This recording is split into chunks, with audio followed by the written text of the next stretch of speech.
करण्यात आलं, पण अखेर या रेल्वे स्थानकाला गळती लागलेली आपल्याला पाहायला मिळत आहे. आता आपण हे दृश्य पाहतोय, बेळगाव रेल्वे स्थानकाला गळती लागलेली आहे.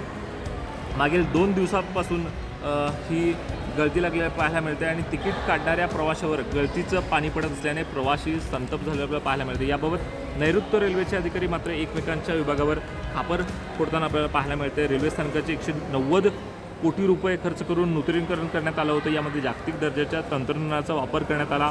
या रेल्वे स्थानकाचं 27 फेब्रुवारी 2023ला पंतप्रधान नरेंद्र मोदी यांच्या हस्ते लोकार्पण करण्यात आलं. एखाद्या विमानतळ टर्मिनलप्रमाणे रेल्वे स्थानकात सर्व सोयी उपलब्ध करून देण्यात आल्या.